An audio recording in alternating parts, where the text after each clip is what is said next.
Everyone, welcome to दृष्टि judiciary. I am Nivedita राजे और अपनी इसी सीरीज को जिसमें हम पुराने क्रिमिनल लॉज को नए क्रिमिनल लॉज के साथ कंपेयर कर रहे हैं उसे आगे बढ़ाते हैं। तो आज के एपिसोड में हम एक बहुत ही इम्पोर्टेंट चैप्टर के चेंजेस को डिस्कस करने वाले हैं और वो था हमारा chapter 16 offences against human body. Preliminary हो या मेंस हो, दोनों ही पॉइंट ऑफ व्यू से ये चैप्टर बेहद ज़रूरी है।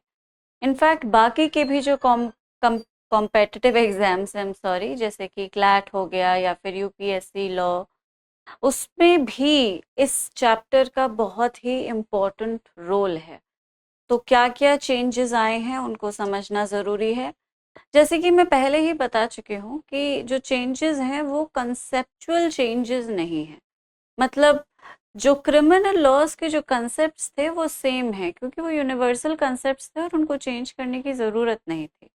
तो ये जो नया क्रिमिनल पूरा का पूरा रिप्लेसमेंट है लॉ का, वो बस इसीलिए है ताकि हम पुराने क्रिमिनल लॉज को उस कॉलोनियल एरा से निकाल के एक नए मॉडर्न टाइम के साथ अलाइन कर सकें। ठीक है, तो अब सोचने वाली बात है कि 1800s में और आज की 21st सेंचुरी में बहुत डिफरेंस आ चुका है। क्राइम्स को करने का तरीका चेंज हो चुका है, क्राइम्स चेंज हो चुके हैं, इंक्रीज हो चुके हैं, राइट। तो उन सारी चीज़ों को आईपीसी कवर एक्चुअली नहीं करता था, ठीक है। और अगर उनको आईपीसी के एम्बिट में लाया भी जाता था तो इंटरप्रिटेशन की और कंस्ट्रक्शन की ज़रूरत पड़ती थी। ये जो नया कोड है बीएनएस, ये बहुत ही कॉम्प्रिहेंसिव है और उन सारी सिचुएशंस को एक्सप्रेसली कवर करता है जिनको आईपीसी इम्प्लाइडली या तो कवर करता था या फिर बाय वे ऑफ कंस्ट्रक्शन और इंटरप्रिटेशन उसे वहां पे कहीं फिट किया जाता था। ठीक है, तो चेंजेस को पढ़ लेते हैं। Chapters affecting human body, chapter 16, ये पहला चैप्टर है जो अपनी तैयारी के दौरान मुझे याद हुआ था, मतलब जो मुझे सबसे अच्छे से याद था। ठीक है, तो मैं तो थोड़ा सा इमोशनली भी अटैच थी इस चैप्टर से, क्योंकि I was the most confident in this chapter. Any how, confidence तो नहीं मेरा शेक हुआ है, सेक्शंस को फिर से लर्न करना पड़ेगा। I am hoping it won't be that difficult. Any how, तो चैप्टर 16 की बजाय अब हमारे पास चैप्टर 6 है। मतलब ऑफेंसेस अगेंस्ट ह्यूमन बॉडी अब चैप्टर 6 में कंटेन्ड है। तो जो सेक्शंस 299 से लेकर 377 तक जाते थे, अब वो नए चैप्टर 6 में 100 से लेकर 146 तक जाते हैं। ठीक है, चलो आगे बढ़ जाते हैं। अब अर्लियर जो था, एक कुछ प्रोविजंस ऐड भी हुए हैं, जैसे 103 क्लॉज 2 है। अब आईपीसी हेट क्राइम को अगर देखा जाए तो कवर नहीं करता था। मतलब वो हेट क्राइम्स के एम्बिट को या फिर उनकी कैटेगरी में फॉल करते हुए कुछ इंस्टेंसेस को कवर कर लेता था, 153A, 153B और भी इस तरह के कुछ कुछ सेक्शंस। लेकिन बाकी एक्सप्रेस हेट क्राइम को पनिश करने वाला कोई भी प्रोविजन नहीं था। तो ये 103 क्लॉज 1 जो है, 2 जो है, सॉरी, वो इसी चीज को इंट्रोड्यूस करता हुआ आया है। एक हेट क्राइम जो कि किसी race, caste, community, sex, place of birth, language या पर्सनल बिलीफ के कारण किया गया है और उस हेट क्राइम के तहत 5 या 5 से ज्यादा लोगों ने मर्डर कमिट कर दिया है। ठीक है, और जो मर्डर कमिट करने का जो रीजन था वो हेट थी, जो किसी race, caste, community, sex, place of birth, language या पर्सनल बिलीफ पर आधारित थी। तो उस क्राइम को हेट क्राइम कहेंगे। हालांकि बीएनएस इसका कोई टाइटल नहीं देता है, it is not expressly called a hate crime, but we know that it is a hate crime.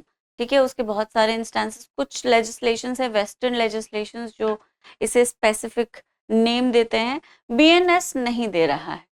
ठीक है, और एनी सच सिमिलर ग्राउंड, हर मेंबर को सजा होगी एंड ही और she will be punished with death और with imprisonment for life and shall also be liable to fine.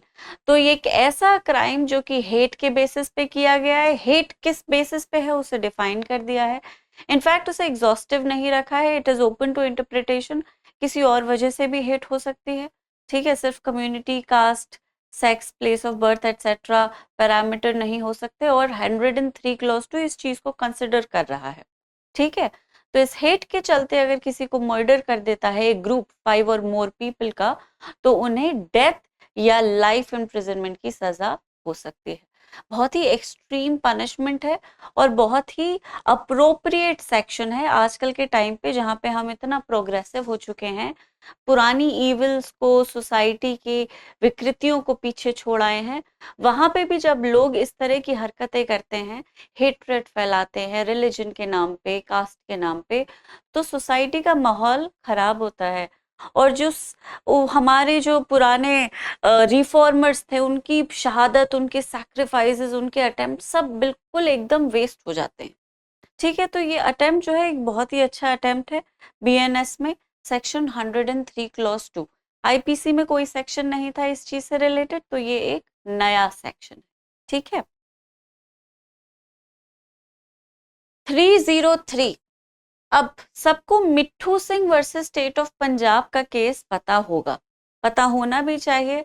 आपकी जो पुरानी बेयर एक्ट्स हैं आईपीसी में, उसमें जब आप 303 पर आते होंगे तो आपको पता चलता होगा कि वो अनकॉन्स्टिट्यूशनल डिक्लेयर किया जा चुका है मिट्ठू Singh versus state of Punjab के साथ के बाद, ठीक है। तो ये जो सेक्शन है ये डायरेक्टली आर्टिकल 13 से रिलेट करता है। कैसे, मैं आपको समझा देती हूँ। आर्टिकल 13 प्री और पोस्ट कॉन्स्टिट्यूशनल लॉज दोनों को ही कवर करता है फंडामेंटल राइट्स के पर्सपेक्टिव से। तो अगर कोई पोस्ट कॉन्स्टिट्यूशनल लॉ है जो फंडामेंटल राइट्स या पार्ट 3 को वायलेट कर रहा है, तो वो लॉ इमीडिएटली वॉइड हो जाता है और उसे अप्लाई नहीं करते। लेकिन जो लॉ प्री कॉन्स्टिट्यूशनल है, मतलब 1950 से पहले का लॉ है, उसे कॉन्स्टिट्यूशनली वॉइड तो डिक्लेयर कर देते हैं, लेकिन उसे रिमूव नहीं किया जाता है, ठीक है। उसे ढक दिया जाता है, उसे छुपा दिया जाता है ताकि वो किसी को दिखे नहीं और उसे कोई यूज ना करे। और इस पूरे के पूरे प्रोसेस को हम डॉक्ट्रिन ऑफ एक्लिप्स कहते हैं, ठीक है। तो जहां पे कोई प्री कॉन्स्टिट्यूशनल लॉ पार्ट 3 को वायलेट कर रहा है, तो उसे कोर्ट्स, जुडिशरी या कोई भी और लॉ एनफोर्सिंग एजेंसी यूज नहीं कर सकती, अप्लाई नहीं कर सकती। For the purpose of application उसे ढका रहने दिया जाएगा, डॉक्ट्रिन ऑफ एक्लिप्स को यूज किया जाएगा और उसे नॉन फंक्शन की कैटेगरी में डाल दिया जाएगा। अभी जो डॉक्ट्रिन ऑफ एक्लिप्स है, ये उस प्रोविजन को जो कॉन्स्टिट्यूशनल या पार्ट 3 को वायलेट कर रहा है, उसे लॉ से रिमूव नहीं करता, ठीक है। क्यों? क्योंकि वो एक प्रॉब्लम की वजह से, एक पर्टिकुलर डिफेक्ट की वजह से कॉन्स्टिट्यूशनल प्रिंसिपल्स पे खरे नहीं उतर रहे। अगर उस डिफेक्ट को रिमूव कर दिया जाए तो वो कॉन्स्टिट्यूशनल स्कीम के बराबर आ जाएंगे और उन्हें उसी तरह से यूज किया जाने लगेगा जैसे कि बाकी सब लॉज को यूज किया जाता है। तो प्री कॉन्स्टिट्यूशनल लॉज को रिमूव करने की बजाय उन्हें एक्लिप्स किया जाता है और लेजिस्लेचर पे डाल दिया जाता है कि ये जिस डिफेक्ट, जिस प्रॉब्लम की वजह से इन्हें हम एक्लिप्स कर रहे हैं, आप उस प्रॉब्लम को रिमूव कर दीजिए, हम इसे फंक्शनल वापस बना देंगे।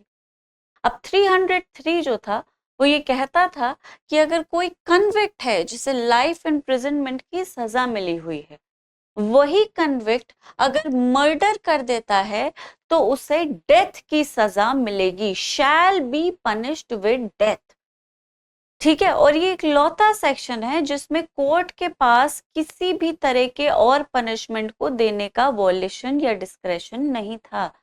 मतलब अगर एक life imprisonment convict murder commit कर देता है तो उसको सीधा कोर्ट फांसी पे चढ़ाएगा और उसके पास और किसी भी तरह के पनिशमेंट को एनालाइज करने की या एडजुडिकेट करने का कोई डिस्क्रेशन या पावर नहीं होगा, ठीक है। अब इस सिचुएशन में ये आर्टिकल 14 और 21 को वायलेट कर रहा था और मिट्ठू Singh versus state of Punjab में इसी चीज को कहा गया कि भाई एक एक बहुत ही अनकॉन्स्टिट्यूशनल सेक्शन है जो इक्वालिटी और right to life and personal liberty को बहुत बुरी तरह से वायलेट करता है।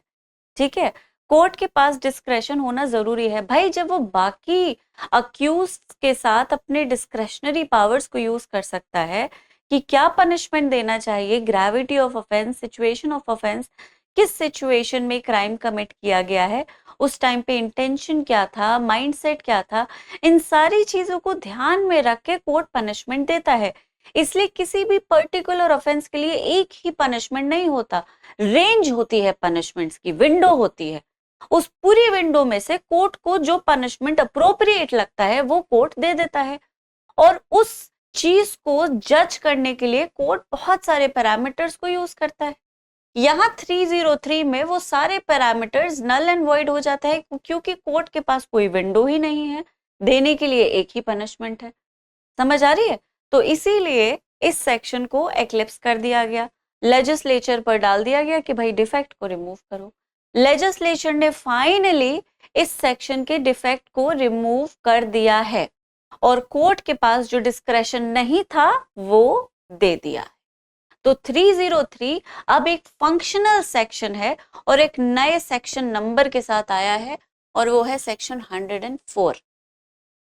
ठीक है, तो punishment is not just death for that matter.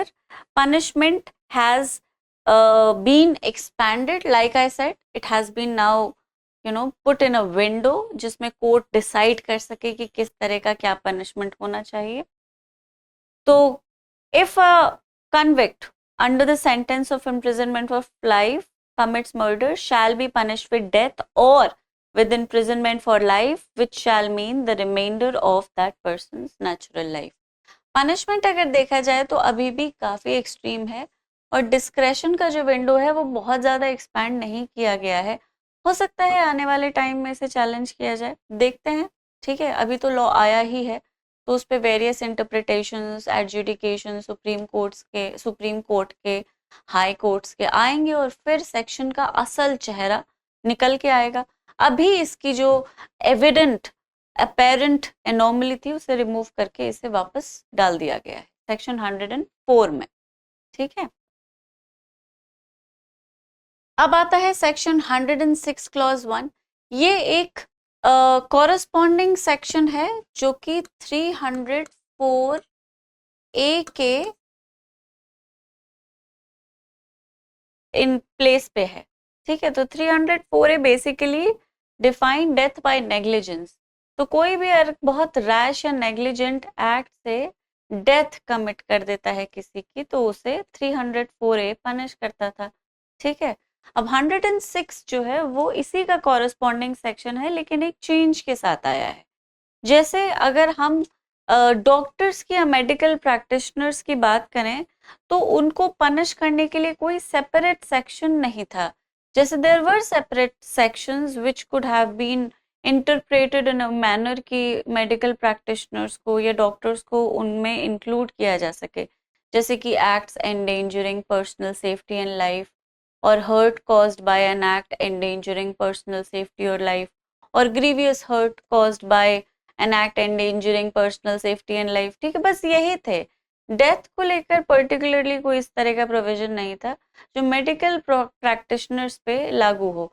हालांकि बाय वे ऑफ इंटरप्रिटेशन 304 ए को इस तरह से इंटरप्रेट या कंस्ट्रू किया जा सकता था कि अगर किसी डॉक्टर से, मेडिकल प्रैक्टिशनर से कोई बहुत ही ग्रोस नेग्लिजेंस हो जाता है और किसी की डेथ हो जाती है तो उनको 304 ए पनिश कर सकता था। ठीक है, एक्सप्रेसली नहीं, by way of interpretation, by way of construction.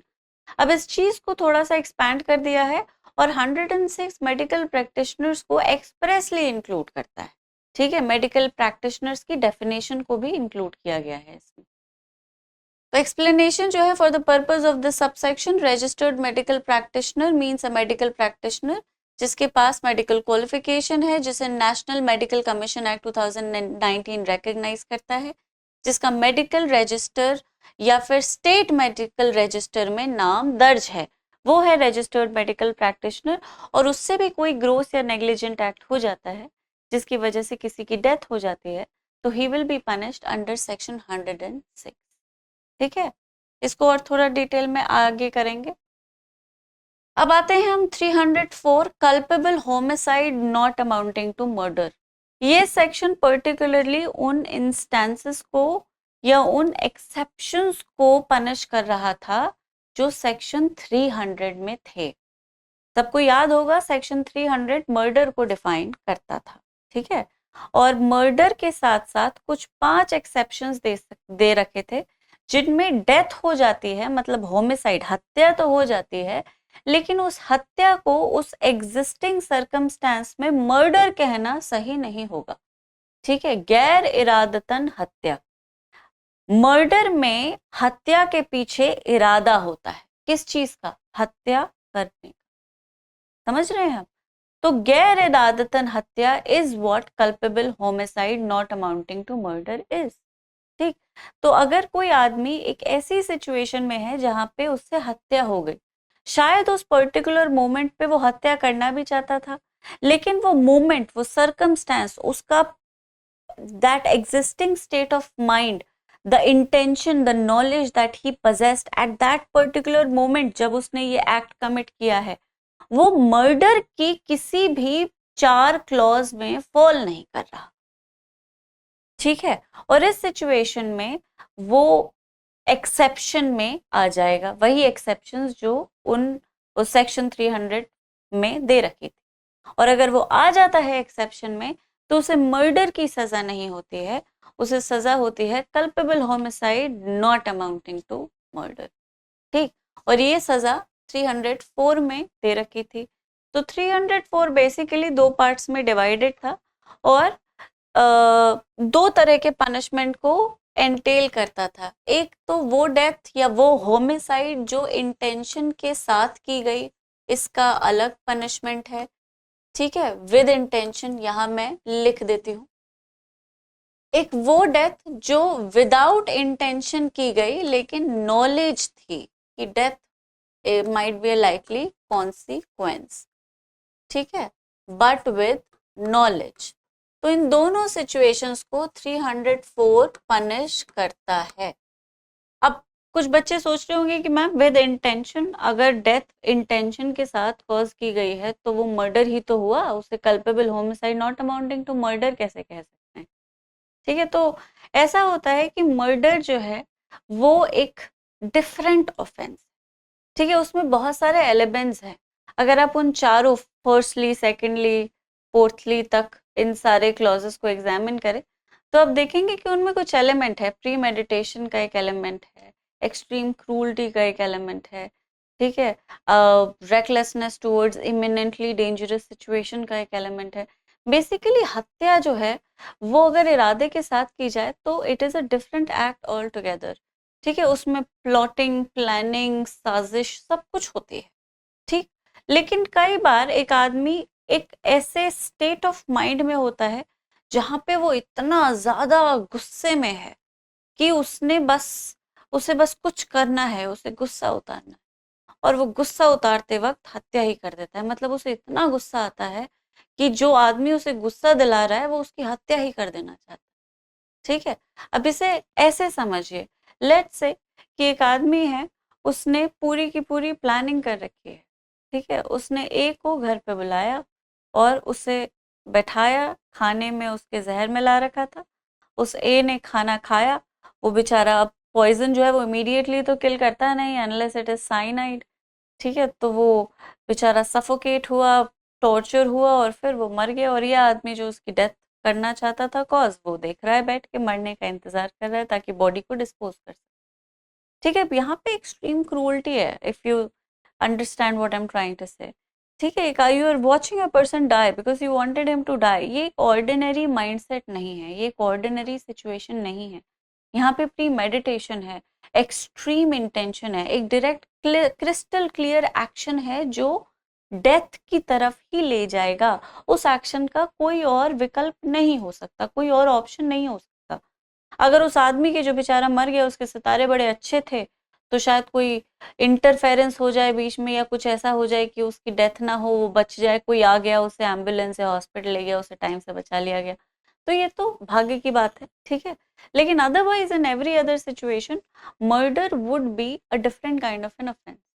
अब इसी सिचुएशन में लेट्स से कि इसी आदमी ने बी को खाने पे बुलाया, डेथ वेथ का कोई भी इरादा नहीं था, लेकिन इसने उसे इंसल्ट करना शुरू कर दिया। इंसल्ट पे इसने बहुत बहुत बुरी बुरी चीजें बोलनी शुरू कर दी, उसकी वाइफ को बहुत ज्यादा ब्रूटली रिमार्क करने शुरू कर दिए, उसकी मदर को इंसल्ट किया।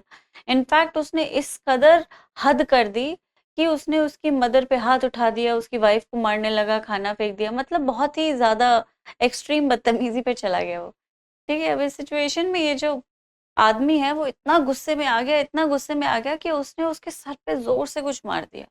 वो चाहता था, वो गुस्सा उतारना चाहता था, वो उस आदमी को पनिश करना चाहता था, क्योंकि वो उसे एक्सट्रीमली हर्ट कर रहा था, उसकी उसकी मदर को, उसकी वाइफ को ह्यूमिलिएट कर रहा था। तो वो इतना बुरी तरह से प्रोवोक हो गया कि उस मोमेंट पे उसे और कुछ सूझा नहीं और उसने सर पे उसके कुछ दे मारा और उसकी डेथ हो गई।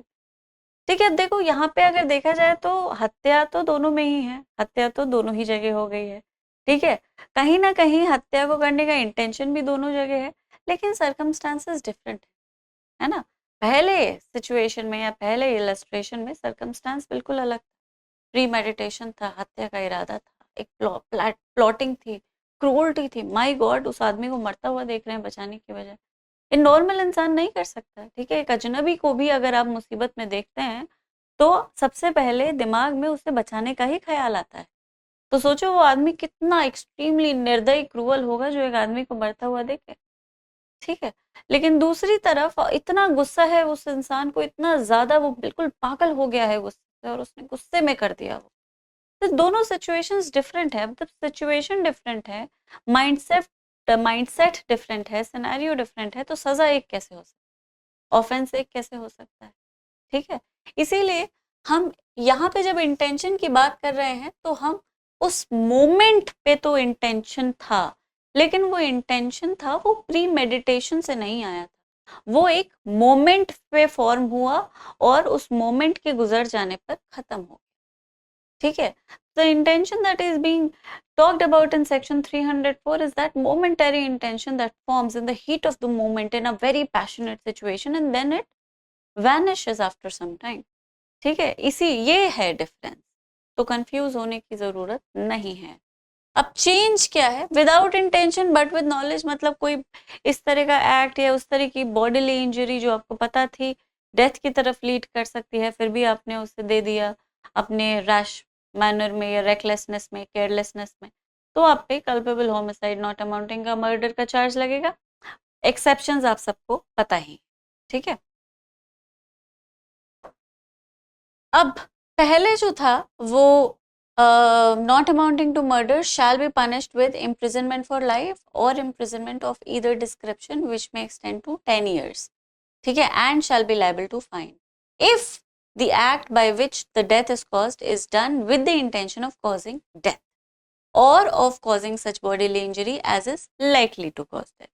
तो 10 साल तक की सजा थी, लाइफ इम्प्रिजनमेंट से लेकर 10 years तक का सेंटेंस था, इसे चेंज कर दिया है और इसमें लाइफ इम्प्रिजनमेंट के साथ साथ इसका भी एक मिनिमम मैक्सिमम विंडो क्रिएट कर दिया है, 5 से कम नहीं और 10 से ज्यादा नहीं, ठीक है। तो if culpable homicide not amounting to murder is done in a situation or an act is done in a situation with the intention of causing death or causing such bodily injury as is likely to cause death, then a person may be imprisonment with sorry then a person may be imprisoned with life imprisonment or a sentence which is not less than 5 and may extend up to 10।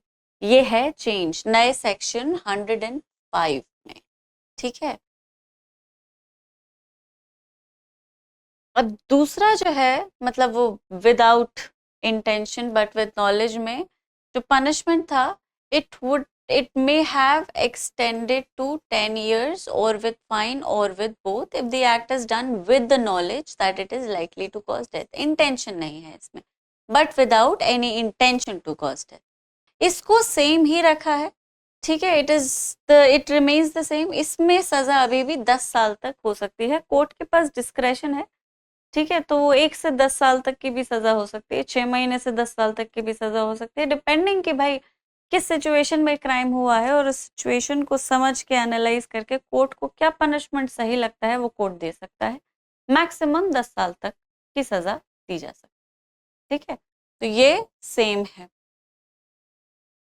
अब आ जाते हैं causing death by negligence, जिसे हम पढ़ ही रहे थे। इसको replace करने वाला जो सेक्शन है वो 106। चेंज जो आया है वो मेडिकल प्रैक्टिशनर का आया है। मेडिकल प्रैक्टिशनर की एक्सप्लेनेशन को, डेफिनेशन को इन दी एक्सप्लेनेशन ऐड कर दिया है। ठीक है, तो रैश और नेग्लिजेंट एक्ट किसी का भी हो सकता है, मेडिकल प्रैक्टिशनर का भी हो सकता है। इसे एक्सप्रेसली इंक्लूड किया गया है। पनिशमेंट को भी थोड़ा एनहांस कर दिया है। पहले पनिशमेंट जो था वो 2 इयर्स तक एक्सटेंड कर सकता था, लेकिन अब इस पनिशमेंट को बढ़ा दिया गया है।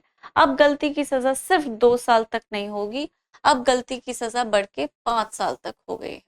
So if you were reckless, if you were careless and your carelessness costed somebody his life, then you are liable for punishment which may extend till 5 years. ठीक है, तो कितने भी आप जितने भी सेक्शंस पढ़ेंगे जहां पे भी चेंज आया है, मेजरली वो पनिशमेंट को बढ़ाते हुए आया है। तो बीएनएस को थोड़ा और सीवियर कर दिया है। ठीक है, आईपीसी के मुकाबले बीएनएस थोड़ा और ज्यादा सीवियर है। जो पनिशिंग स्कीम है वो और स्ट्रिक्ट है। ठीक है, हर पनिशमेंट को लगभग बढ़ा ही दिया।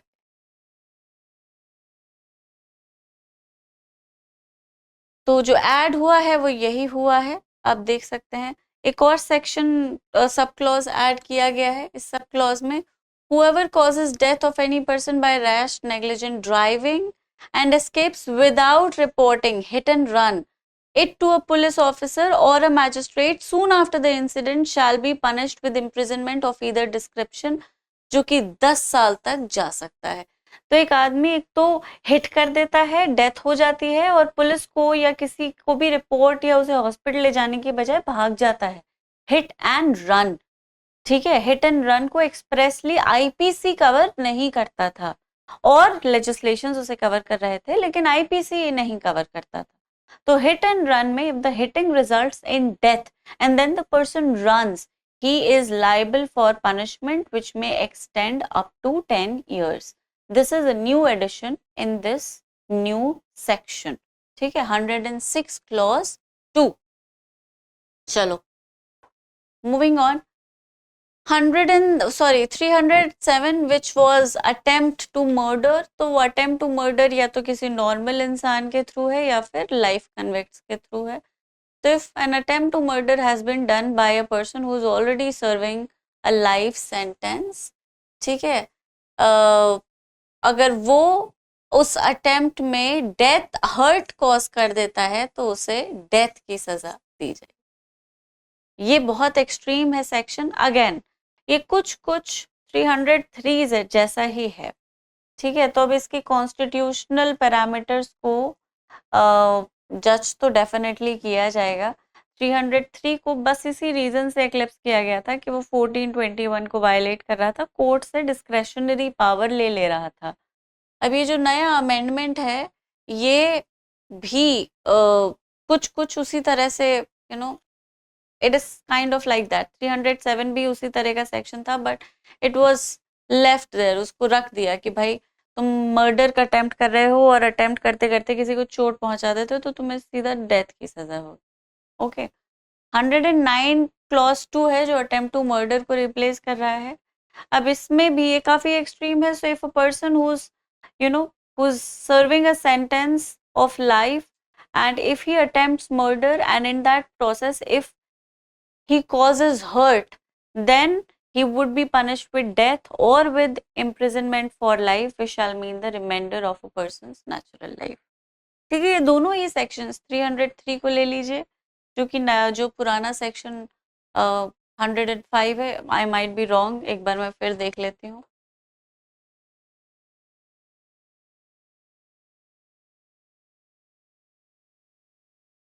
हंड्रेड एंड फोर है। जैसे कि मैंने कहा कि मुझे इन सेक्शंस को याद करने में कुछ टाइम लगेगा। यस, तो जो पुराना 104 है और जो नया 109 है, वो दोनों ही सिचुएशंस में कोर्ट की डिस्क्रेशनरी पावर को कहीं ना कहीं लिमिट कर रहा है। वैसे तो 307 को अलाउ कर दिया, वो 1800 से लेकर अब तक चल ही रहा था, 303 की बजाय वो भी को 303 की तरह वो भी एक एक्सट्रीम पनिशमेंट एंटेल करता था, जहाँ पे किसी भी तरह की कोई भी और सिचुएशन कंसिडर नहीं की जाएगी। लेकिन उसे रहने दिया, उसको कब अगर चैलेंज आया भी होगा तो उसे एक्सेप्ट नहीं किया। बहरहाल जो नया कॉरेस्पॉन्डिंग सेक्शन है वो विंडो क्रिएट तो कर ही रहा है, जैसे 104 में की गई है। तो the punishment is either death और इम्प्रिजनमेंट, और वो लाइफ टाइम का इम्प्रिजनमेंट है। ठीक है, जनरल लाइफ इम्प्रिजनमेंट की बजाय अब तुम पूरी जिंदगी जेल में ही काटो, तुम डेंजरस हो। अच्छा, अब कुछ सेक्शंस जो हैं वो पूरी तरह से ओमिट कर दिए गए हैं। Section 309 attempt to commit suicide. Attempt to commit suicide को लेकर बड़ा लंबा डिबेट चला, पी रतिनाम के केस में, फिर ज्ञान कौर के केस में। ठीक है, तो पी रतिनाम में कहा कि भाई ये अनकॉन्स्टिट्यूशनल है और बिल्कुल आप जो अपने जीवन को खत्म करना चाहता है आप उसे सजा नहीं दे सकते, उसका हक है ये। ज्ञान कौर में इस चीज को पूरी तरह से अनकॉन्स्टिट्यूशनल डिक्लेयर कर दिया गया। डाउरी वगैरह का मामला था, तो टॉर्चर में एक लड़की ने सुइसाइड कर लिया। कंटेंशन आया कि भाई उसका राइट है, अगर वो जैसे उसके पास जीने का अधिकार है वैसे उसके पास मरने का अधिकार है, तो अगर वो अपने राइट को एक्सरसाइज कर रही है तो उसमें हमें सजा क्यों मिलनी चाहिए। और सोचने वाली बात है कि भाई abetment in itself is an offence when it is directed towards an offence. ठीक है, तो abetment to suicide was an offence only because suicide was an offence. तो अब सुइसाइड ही ऑफेंस नहीं रहा क्योंकि पी रतिनाम में उसको अनकॉन्स्टिट्यूशनल डिक्लेयर कर दिया है, तो अबेटमेंट उसका पनिशेबल कैसे हो सकता है। मेरी बात समझ में? तो जैसे अगर कोई मुझे पढ़ने के लिए अबेट करता है तो उसे सजा नहीं मिलेगी क्योंकि पढ़ना is not prohibited by IPC. ठीक, तो इस ज्ञान कौर में इस कंटेंशन को रिजेक्ट करने के लिए पी रतनाम के केस को ओवर रूल कर दिया कि नहीं नहीं बिल्कुल abetment to suicide is still an offence. वो आज भी ऑफेंस है। ठीक है, सुइसाइड भले ही नहीं ऑफेंस है लेकिन अबेटमेंट टू सुइसाइड अभी भी एक ऑफेंस है, उसे रिटेन किया गया है। 2017 में एक मेडिकल हेल्थ केयर एक्ट आया जिसका एक सेक्शन था 111, उसने कहानी बदल दी। ठीक है, 111 या 115 था, मैं भूल रही हूँ, कंफर्म करके कमेंट्स में लिख दूंगी। ठीक है, तो 115 शायद या 11, I am a little confuse. तो उस सेक्शन में एक्सप्रेसली दिया गया था कि not with standing anything contained in section 309 IPC, if a person attempts suicide he shall not be punished if because he, उसे पनिश किया जाना नहीं चाहिए। जो पूरी की पूरी मेडिकल हेल्थ केयर स्कीम आई उसका जो नया सेक्शन था वो साफ साफ कह रहा था कि वो आदमी जो सुइसाइड अटेम्प्ट कर रहा है वो एक्सट्रीम स्ट्रेस में है, डिप्रेशन में है, वो बीमार है, और उस बीमार व्यक्ति को रिहैबिलिटेट करने की, प्रॉपरली ट्रीट करने की जिम्मेदारी है स्टेट की। वही स्टेट उस आदमी को जो ऑलरेडी बेचारा इतनी मुश्किल में है, दिमाग से इतना ज्यादा परेशान है, वो स्टेट उसे पनिश नहीं कर सकती। ठीक है, तो जो 2017 के हेल्थ केयर एक्ट ने 309 पे फाइनल डिटर्मिनेशन दे दी और फिर इस सेक्शन को हटा ही दिया गया, एक्लिप्स कर दिया मतलब। ठीक है, लॉ से इसे रिमूव नहीं किया, वही 303 की तरह इसको एक्लिप्स कर दिया। ओके, कि भाई अटेम्प्ट टू सुइसाइड जो है इज नो लॉन्गर पनिशेबल। अब जो नया बीएनएस आया है उसमें इसको रिमूव ही कर दिया है। ठीक है, it is no longer an offence. उसी तरह से ठग जो कि हिस्टोरिकल रेलेवेंस रखते थे, 1800s में हुआ करते थे। ठीक है, गैंग जो कि हैबिचुअली इन्वॉल्व हैं बहुत सारे प्रॉपर्टी ऑफेंसेस में। और ठग की डेफिनेशन आपको पता ही है, ठग का जो पनिशमेंट था वो 311 में था। अब इन ये जो कैटेगरी है ऑफेंडर्स की अब एग्जिस्ट नहीं करती, तो अब जब एग्जिस्ट नहीं करती तो सेक्शन जबरदस्ती क्यों ऑक्यूपाई करवाया जाए, इसे भी हटा दिया है। तो इन तीनों सेक्शंस को, जो नया चैप्टर 6 है ऑफेंसेस अगेंस्ट ह्यूमन बॉडी, इनको उस सेक्शन से, चैप्टर से हटा दिया है। ठीक है, इसे याद रखना है। अब आ जाते हैं ऑर्गेनाइज्ड क्राइम पे। ऑर्गेनाइज्ड क्राइम क्या चीज है? बेसिकली ऑर्गेनाइज्ड क्राइम एक गैंग समझते हैं आप सब लोग ने, तो गैंग्स होते हैं, और गैंग्स जो है वो हैबिचुअली ऑफेंडर्स होते हैं, मतलब उनका काम ही क्राइम होता है। ठीक है, तो वो कॉन्ट्रैक्ट किलिंग हो सकते हैं, कॉन्ट्रैक्ट किलर्स पूरा का पूरा गैंग होता है, किडनैपिंग का गैंग है, ठीक है, या फिर व्हीकल थेफ्ट का कोई गैंग है। तो बेसिकली कुछ गैंग्स हैं, होते हैं, क्रिएट हो जाते हैं, जो एक पर्टिकुलर क्रिमिनल एक्टिविटी को अपना पेशा बना लेते हैं और उसको करने के लिए वो पैसे लेते हैं। किलिंग हो सकती है, व्हीकल थेफ्ट हो सकता है, कॉन्ट्रैक्ट सॉरी किडनैपिंग हो सकती है, बहुत सारी ऐसे एक्सटॉर्शन हो सकता है, गुंडे मवाली जो करते भी हैं पैसा लेकर एक्सटॉर्ट करेंगे, है ना। तो इस तरह के क्राइम्स को ऑर्गेनाइज्ड क्राइम्स कहते हैं, राइट। ऑर्गेनाइज्ड क्राइम्स को आईपीसी कवर एक्सप्रेसली नहीं करता था, राइट। तो अगर कोई मतलब अगर हम देखें आईपीसी की स्कीम को, तो IPC did not expressly covered a group of offenders which is habitually dealing in criminal activities, जिनका पेशा ही क्रिमिनल एक्टिविटीज हैं। तो उनको 75 के तहत एनहांस्ड पनिशमेंट दिया जा सकता था, ठीक है, या फिर उनको 34 141 के कंस्ट्रक्शन से सबको साथ में पनिश किया जा सकता था। अगेन कुछ सेक्शंस थे जैसे सेक्शन 400 जो गैंग ऑफ डेकॉइट्स को पनिश करता था, ठीक है। तो उन्हीं गैंग ऑफ डेकॉइट्स ने जो भी कुछ अदर क्राइम किया है उसको भी वो साथ ही में पनिश कर देता था 34 के कंस्ट्रक्शन से, 141 के कंस्ट्रक्शन से, ठीक है। तो ये सब जो था वो हैप हैजर्ड था, थोड़ा स्कैटर्ड था, राइट। लेकिन organised crime in a manner of a proper specific provision was not really covered in IPC because there was no need. उस टाइम पे गैंग माफियाज वगैरह नहीं हुआ करते थे, ठीक है। उस समय जो गैंग और वो बनते थे, ग्रुप्स बनते थे, वो ब्रिटिश को ओवरथ्रो करने के लिए बनते थे, चोरी चकारी लूट पाट करने के लिए होते थे, वो डकैती, उसको आईपीसी कवर करता है, ठीक है। लेकिन किडनैपिंग कर रहे हैं भाई, पेशेवर किडनैपर्स हैं, पेशेवर कातिल हैं, ठीक है, और पेशा ही है, चोरी की गाड़ियां बेचते हैं, पहले गाड़ियां चुराते हैं फिर उन्हें बेचते हैं। तो पेशेवर क्रिमिनल्स जो हैं वो होते हैं ऑर्गेनाइज्ड क्रिमिनल्स, आईपीसी कहीं उन्हें कवर नहीं। अब जो नया बीएनएस है वो इन ऑर्गेनाइज्ड क्राइम्स को एक्सप्रेसली कवर कर रहा है सेक्शन 111 में, और इसकी पेनल्टी भी है जो वो बहुत एक्सट्रीम है। तो organised crimes extreme criminal activities की तरफ जा सकते हैं और छोटी क्राइम्स की तरफ भी आ सकते हैं।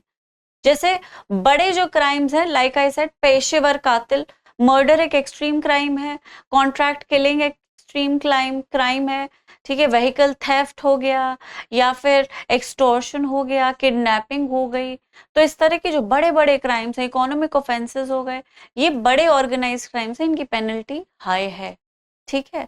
कुछ पेटी ऑर्गेनाइज क्राइम्स होते हैं, जैसे गैंग है स्नैचिंग का, ठीक है, या फिर गैम्बलिंग का गैंग है, जुआ खेलते हैं, या फिर चेन स्नैच कर लेते हैं, या फिर एग्जामिनेशन पेपर्स को लीक करवा के बेच देते हैं, ठीक है।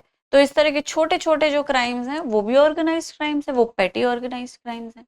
तो इन सब को जो नया लॉ है बीएनएस वो कवर कर रहा है, ओके। कहाँ कवर कर रहा है? सेक्शन 11 में 112 पेटी को कवर कर रहा है और सेक्शन 113 टेररिस्ट एक्ट्स को कवर कर रहा है। हालांकि टेररिस्ट एक्ट्स को कवर करने के लिए अनलॉफुल एक्टिविटीज प्रिवेंशन एक्ट भी था, लेकिन अब उसको थोड़ा और डिफाइन कर दिया गया है। यूएपीए में भी मिसयूज का जो स्कोप था वो अच्छा खासा बढ़ गया था, क्योंकि वो डेफिनेशंस बहुत क्लियर नहीं रखी गई। तो यहाँ पे क्लैरिटी को इंट्रोड्यूस कर दिया, तो यूएपीए के चलते जो मिसयूज हो जाता है वो थोड़ा कम हो जाएगा, ठीक है।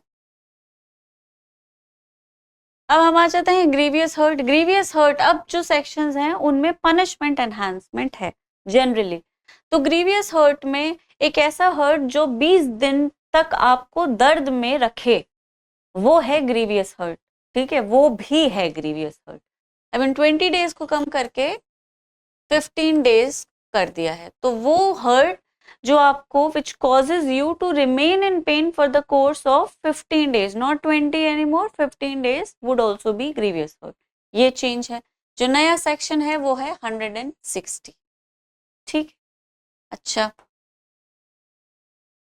उसके बाद ग्रीवियस हर्ट में कोई ऐसा प्रोविजन नहीं था जो इस चीज को कवर करे कि भाई हर्ट ऐसी जो परमानेंट वेजिटेटिव स्टेट में ले आए, ठीक है। ग्रीवियस हर्ट बहुत सारी चीज को कवर कर रहा है, परमानेंट डिसेबिलिटी को भी कवर कर रहा है, डिसफिगरेशन को भी कवर कर रहा है, लेकिन परमानेंट वेजिटेटिव स्टेट को कवर नहीं करता था 320। तो उसको मॉडिफाई किया है और 116 में से इंक्लूड, 117 क्लॉज 3 में से इंक्लूड किया गया है। Whoever commits an offense under subsection 1 in the course of commission causes any hurt, जो कि परमानेंट डिसेबिलिटी या परसिस्टेंट वेजिटेटिव स्टेट में ले आए, उसमें रिगरस इम्प्रिजनमेंट होगा which shall not be less than 10 years, which may extend to life, और जिसका मतलब होगा reminder of a person's life. ठीक है। हालांकि वेजिटेटिव स्टेट को रेप के थ्रू कवर किया गया, ठीक है, ग्रीवियस हर्ट में भी ला सकते थे उसको by way of interpretation again, ठीक है, फॉर मोर देन 20 days। अब लाइफ लॉन्ग के लिए अगर कोई सफरिंग आ जाती है तो वो आ गई, ऑटोमेटिकली आ गई, लेकिन यहाँ पे उसे थोड़ा सा क्लैरिटी देने के लिए और क्रिस्टल क्लियर बनाने के लिए एक्सप्रेसली उसे इंक्लूड कर दिया कि परमानेंट वेजिटेटिव स्टेट भी है उसका पार्ट। 15-20 days के कैटेगरी में तुम्हें उसे घुसाने की जरूरत नहीं है। ठीक।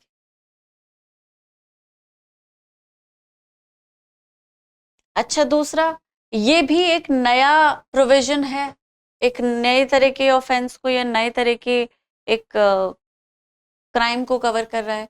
अब जैसे हमने शुरुआत में ही पढ़ा था कि भाई कोई 103 में कि हेट क्राइम हम पढ़ रहे थे, है ना, कि अगर कोई सेक्स, कास्ट एटसेट्रा के बेसिस पे हेट के मतलब हेट रखता है और उस हेट में जान ले लेता है तो उसको सजा मिलेगी। अब यहाँ पे हर्ट की बात हो रही है।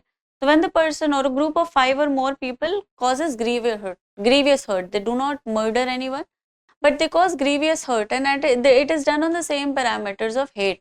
ठीक है, वो रेस की वजह से हो सकती है, caste, community, sex, place of birth, language, personal belief या किसी और सिमिलर ग्राउंड पे हेट आप उसे इतना ज्यादा करते हैं कि आपने उसको इतनी चोट पहुंचाई कि उसे बहुत ज्यादा ग्रीवियस हर्ट हो गया। ठीक है, तो हर मेंबर को पनिशमेंट मिलेगा जो कि 7 years तक एक्सटेंड कर सकता है।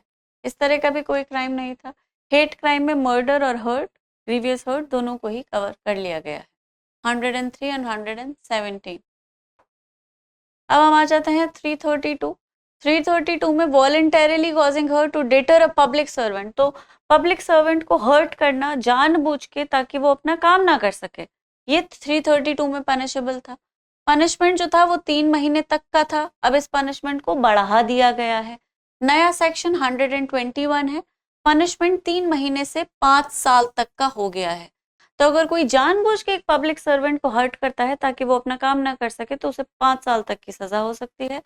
फाइन के अमाउंट को भी बढ़ा दिया है, और विद फाइन और विद बोथ। पहले फाइन था 2000 रुपीज, अब यहाँ पे तो सिर्फ 5 years को बढ़ाया है, तो फाइन अब कोर्ट अपने हिसाब से डिसाइड कर सकती है। ठीक है, उसके बाद आती है voluntarily causing grievous hurt. 332 hurt की बात कर रहा है, 332 उसी सिचुएशन में ग्रीवियस हर्ट की बात कर रहा है। और ग्रीवियस हर्ट को बीएनएस जैसे आईपीसी डिफाइन करता था वैसे बीएनएस भी डिफाइन करता है। ठीक है, तो सजा जो थी वो 10 साल तक जा सकती थी। अब जो नया सेक्शन है 121, वो विंडो दे रही है मिनिमम और मैक्सिमम की, तो सजा 1 साल से कम नहीं होगी और 10 साल तक जा सकेगी।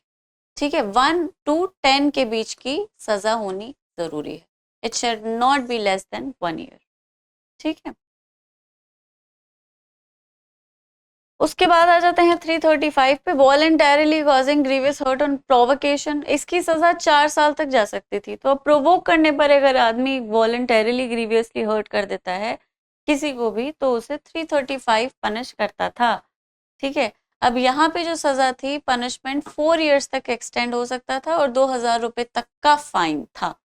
राइट, अब जो नया सेक्शन है वो पनिशमेंट को बढ़ा के 5 years कर देता है और फाइन को बढ़ा के 10,000 तक कर देता है।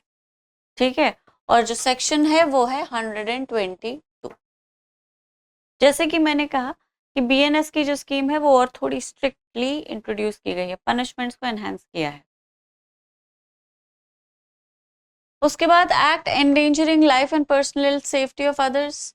ठीक है, तो कोई भी ऐसा रैश नेग्लिजेंट एक्ट जो कि ह्यूमन लाइफ को एंडेंजर करे या दूसरों की पर्सनल सेफ्टी को अफेक्ट करे, तो उसमें सजा हो सकती थी जो 3 महीने तक जा सकती थी और फाइन 150 तक जा सकता था। मतलब ये बड़ा नॉमिनल सा ऑफेंस था जिसका पनिशमेंट बहुत ज्यादा नहीं था, लेकिन एक्ट अगर देखा जाए तो काफी डेंजरस है, इसका पनिशमेंट बढ़ा होना चाहिए था। तो बीएनएस में ऐसा किया गया है। तो कोई भी ऐसा एक्ट जो कि पर्सनल सेफ्टी या किसी की लाइफ को एंडेंजर करे, अब उसकी सजा इतनी कम नहीं है, सजा जा सकती है सजा उसकी इतनी ही है, 3 months ही है, फाइन को बढ़ा के 2000 तक कर दिया है। तो 150 से लेकर 2500 रुपीज तक का फाइन है। ठीक है, the punishment of 3 months remains the same. Although in my opinion punishment थोड़ा बढ़ाना चाहिए था, मैं इसी आइडिया में थी पनिशमेंट बढ़ गया है, लेकिन फाइन ही बढ़ा है। तो फाइन जो 250 रुपीज तक जाता था वो 2500 रुपीज तक जा सकता है, 250 से 2500, 10। ठीक, चलो अब हम आ जाते हैं 326 से, जो कि बाद में ऐड हुआ, ये ओरिजिनली आईपीसी में था भी नहीं। Voluntarily causing grievous hurt by use of acid etcetera. तो डेफिनेशन लगभग सेम रहती है। एडिशन जो है 124 सेक्शन 326 ए का कॉरेस्पॉन्डिंग प्रोविजन है।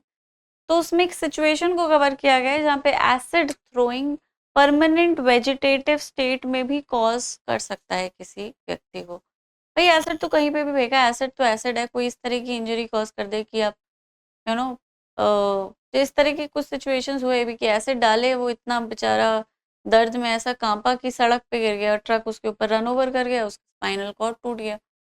ठीक है, तो रीढ़ की हड्डी टूट गई, अब परमानेंट वेजिटेटिव स्टेट हो गई, जल भी गया बेचारा। तभी हुआ तो एसिड की वजह से ही ना, एसिड थ्रो ना किया जाता तो उसका ये एक्सीडेंट भी ना होता।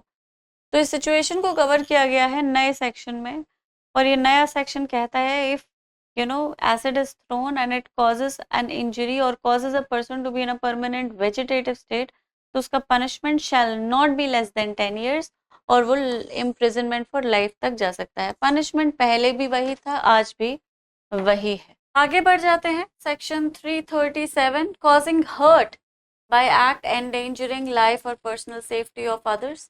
सेम उसी के जैसा सेक्शन है जो हमने पहले पढ़ा था, बस इसमें उस एक्ट ने जिसने एंडेंजर की है लाइफ और पर्सनल सेफ्टी, उसने हर्ट भी कॉज कर दिया है।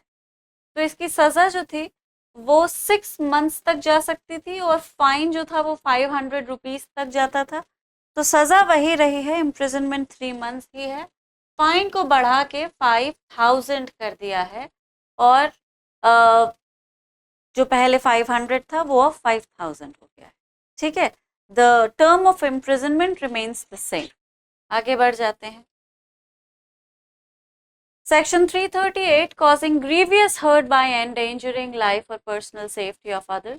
The same thing, whoever causes grievous hurt by to any person by doing an act so rationally or negligently as to endanger human life or personal safety of others। So the punishment used to be 2 years, which may have extended to 2 years, and the fine was 1000 rupees, up to 1000 rupees। तो इसमें duration और fine दोनों ही बड़ा है। Duration 2 से 3 साल तक का कर दिया है, और फाइन को 2000 से 10,000 तक कर दिया है। ठीक है, तो ये इसमें चेंज आया है, पनिशमेंट हैज बीन एनहांस्ड। अब आते हैं हम 342 punishment for wrongful confinement. Wrongful confinement आप सब समझते ही हैं। पनिशमेंट रॉन्गफुल कन्फाइनमेंट का 1 year तक इम्प्रिजनमेंट था और 1000 तक का फाइन था। अभी भी 1 year तक का ही इम्प्रिजनमेंट है, लेकिन फाइन को बढ़ा के 5000 कर दिया है। तो बहुत मतलब अगर देखा जाए पनिशमेंट पर्सपेक्टिव से तो ये बहुत बड़ा चेंज है। बाकी वही चीज़ें हैं, इम्प्रिजनमेंट सेम है, सेक्शन को चेंज कर दिया है ऑब्वियसली। 342 की बजाय अब ये सेक्शन 127 क्लॉज 2 है। ठीक है, रॉन्गफुल कन्फाइनमेंट अगर 3 से ज़्यादा दिन के लिए हो जाए, 3 से ज़्यादा लेकिन 10 से कम, है ना, तो ये इसका पनिशमेंट 2 years तक का था और फाइन भी था दोनों में। यहाँ पे पनिशमेंट को 3 years तक बढ़ा दिया है, और फाइन जो पहले स्पेसिफाइड नहीं था उसे स्पेसिफाई कर दिया है, एंड द फाइन में extend up to 10,000 rupees, and the new section is section 127 clause 3। तो पहले क्या था कि वो रॉन्गफुल कन्फाइनमेंट के लिए डिफरेंट सेक्शंस दे रखे थे, अभी एक ही सेक्शन में उसे कंसोलिडेट कर दिया है 127। उसी में पनिशमेंट भी है और उसके जितने भी वेरिएशंस थे, 3 से ज़्यादा, 10 से ज़्यादा, सीक्रेसी एटसेट्रा, वो सब एक ही सेक्शन में लगभग कंसोलिडेट कर दिया है। 344 में वही रॉन्गफुल कन्फाइनमेंट 10 से ज़्यादा के दिन का, ठीक है, तो वो 343 में 3 से ज़्यादा 10 से कम बाय इम्प्लीकेशन, क्योंकि ये सेक्शन अब 10 से ज़्यादा दिन का हो जाता था तो पनिशमेंट 3 साल तक की हो सकती थी और फाइन भी लगता था। अब 127 में ही रॉन्गफुल कन्फाइनमेंट है, उसके सारे नुआंसेस भी हैं। 127(4) पनिशमेंट को बढ़ा के 3 साल से 5 साल कर देता है और फाइन को स्पेसिफाई कर देता है जो कि 10,000 तक वो मतलब 10,000 से कम नहीं होगा, ज़्यादा हो सकता है लेकिन 10,000 से कम नहीं होगा। It shall not be less then 10,000 rupees. अब आ जाते हैं 346 रॉन्गफुल कन्फाइनमेंट इन सीक्रेट। तो कोई छुपा के अगर रख रहा है, सीक्रेट में रख रहा है, रॉन्गफुल कन्फाइन मतलब रॉन्गफुली कन्फाइन कर रहा है लेकिन चुपचाप, ठीक है, छुपा के रख दिया है, तो पनिशमेंट जो था वो 2 years था in addition to any other punishment जिसके लिए वो लाइबल हो सकता है जो उसने रॉन्गफुल कन्फाइनमेंट के दौरान किया है, जैसे सेक्सुअली हरास किया है, रेप किया है, जो भी कुछ और किया है उसी कन्फाइनमेंट के दौरान। क्योंकि ऑब्वियसली अगर उसने छुपा के रखा है तो उसके कुछ एंसिलरी ऑब्जेक्टिव्स भी होंगे, उन ऑब्जेक्टिव्स को के लिए भी उसको सेपरेट पनिशमेंट दिया जाएगा। लेकिन इस पर्टिकुलर ऑफेंस के लिए भी सज़ा थी जो 3 साल 2 साल तक जा सकती थी, उसे बढ़ा दिया है। 127 क्लॉज 6 उसे 3 साल तक का पनिशमेंट अब देगा।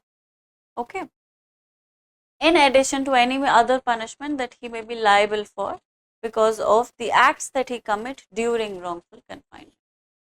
ठीक है। किडनैपिंग फ्रॉम लॉफुल गार्डियनशिप, मैंने बताया था अपने आईपीसी के पुराने क्लास में कि आईपीसी में माइनर्स को हटा के एक यूनिफॉर्म वर्ड को इंट्रोड्यूस कर दिया है, चाइल्ड, जो कि बाकी सारे जितने भी लेजिस्लेशंस हैं जो चिल्ड्रन के प्रोटेक्शन के लिए क्रिएट किए गए उनके साथ अलाइन हो सके। और चाइल्ड को आईपीसी डिफाइन करता है सेक्शन 2 क्लॉज 3 में। पहले मैं इस चीज़ को मिस कर गई थी लेकिन मैंने नेक्स्ट सेशन में इसे करेक्ट कर दिया था। ठीक है, तो सेक्शन 361 जो kidnapping from lawful guardianship define करता था या स्पेसिफाई करता था, उसमें लड़की की और लड़के की, दोनों की, बच्ची की और एक बच्चे की एज को अलग अलग डिफाइन कर रखा था। So a girl under the age of 18 and the 16 and the male under the age of 18, sorry I got male under the age of 16 and female under the age of 18। ठीक है, तो ये minor है 367 के purpose से। लेकिन अब definition जो है वो यूनिफॉर्म हो गई है। Now the word minor has been replaced with child. So child would include both girl and a boy and every child is a person who is under the age of 18। तो वो uniformity आ गई है। बाकी जो concept है kidnapping from lawful guardianship that remains the same. ठीक है, any child, guardian of such child. ठीक है, जहां जहां वर्ड माइनर था वहां पे चाइल्ड आ गया। Okay, this is the change. 363A kidnapping और maiming minor for the purpose of begging. तो इसमें दो चेंज आए हैं, पनिशमेंट में आया है और माइनर को तो चेंज करना ही था। तो किसी माइनर को किडनैप कर लिया जाता है और उसको मेम कर दिया जाता है, मतलब उसके हाथ पैर अम्प्यूट कर दिए जाते हैं, उसका कोई ऑर्गन खराब तो मतलब वो डिस्ट्रॉय कर दिया जाता है ताकि उसे भीख मंगवाई जा सके। तो ये एक सेपरेटली पनिशेबल ऑफेंस था जिसका पनिशमेंट 10 साल तक जा सकता था और फाइन भी उन पे लगता। अब पनिशमेंट थोड़ा और इंटेंस कर दिया क्योंकि एक्ट नॉर्मल नहीं है, इट्स अ ह्यूज थिंग। ठीक है, तो the word minor has been replaced with child and the punishment has been introduced in a more rigorous manner. It has been changed to rigorous punishment, जो पहले सिर्फ punishment था। ठीक है, imprisonment था, sorry, rigorous imprisonment for a term जो 10 साल से कम नहीं होगा और इम्प्रिजनमेंट फॉर लाइफ तक जाएगा। तो पनिशमेंट को थोड़ा और सिवियर कर दिया है। उसके बाद आते हैं हम 366B, importation of girl from foreign country. तो कोई भी whoever imports into India from any country outside India और from the state of Jammu Kashmir, कोई भी बच्ची जो 21 साल से कम है और उससे सेक्सुअल पर्पसेस के लिए यूज़ किया जाएगा या पता है कि भाई उसे सिड्यूस किया जाएगा और इलिसिट सेक्सुअल इंटरकोर्स के लिए मजबूर किया जाएगा, तो इस वजह से अगर किसी 21 साल से कम लड़की को इम्पोर्ट किया गया है तो 366 भी उसे पनिश करता था। लेकिन अब यहाँ पे जो चेंज है वो अगेन इसको चेंज करके दोनों को ही इंक्लूड कर दिया है, girl under the age of 21, boy under the age of 18। ठीक है, तो दिस सेक्शन 366 भी which was gender orientated protected only girls below the age of 21 now seeks to protect even boys। Boys की भी trafficking उतनी ही vigorously और उतनी ही खतरनाक तरह से होती है जितनी कि गर्ल्स की होती है। तो इस चीज़ को बीएनएस कंसिडर करता है। ठीक है, बाकी जो पनिशमेंट है वो उतना ही रहता है। shall be punishable with imprisonment which may extend to 10 years and shall also be liable to fine. Punishment remains same. 370A exploitation of a traffic person. तो कोई भी जो जानता है कि माइनर को ट्रैफिक किया गया है और उस माइनर को सेक्सुअल एक्सप्लॉइटेशन के लिए वो यूज कर लेता है, तो उसे 7 साल तक की सजा हो जाएगी। और मतलब जो 5 साल से कम नहीं होगी लेकिन 7 साल तक जाएगी, वो which won't be less than 5 years but which may extend to 7 years, right? So if a person knowingly engages a minor into a sexual exploitation activity, exploits the child himself herself, या फिर उसे किसी इस तरह के profession में डाल दिया जहाँ पे उसका सेक्सुअल एक्सप्लॉइटेशन हो रहा है, ये जानते हुए कि ये बच्चा जो है वो ट्रैफिक्ड है, तो 370A पनिश करता था। पनिशमेंट भी काफ़ी ठीक ठाक था, 5 साल से कम नहीं, 7 साल से ज़्यादा नहीं। पनिशमेंट को बढ़ा दिया गया है, ठीक है, तो which will not be less than 5 years, ये विंडो सेम रखा है, लेकिन जो 10 साल तक जा सकता है। And shall also be liable to fine. ठीक है, everything else remains the same except for the punishment. बाकी सेक्शन चेंज नहीं हुआ है। नंबर हाउएवर चेंज हो गया है, 144 क्लॉज 1। नंबर्स तो देखो पूरे सेक्शन में चेंज हुए हैं, हर सेक्शन अब कोई और नंबर बियर करता है, तो दैट इज अ गिवन, तो I am not emphasising on it on every section.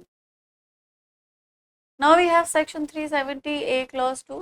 Whoever knowingly or having reason to believe, वो जैसे माइनर की बात कर रहा था 370A, ये जनरल किसी की भी बात कर, anyone who has been trafficked, ठीक है, और पता है उस आदमी को कि इसे ट्रैफिक किया गया है और उसे वो सेक्सुअल एक्सप्लॉइटेशन या फिर किसी भी तरह से इसी सिमिलर एक्टिविटी में एंगेज कर देता है, तो सज़ा 5 साल तक जा सकती है और 3 साल से कम की नहीं होगी। ठीक है, तो it was a general section जो अडल्ट को कवर कर रहा था।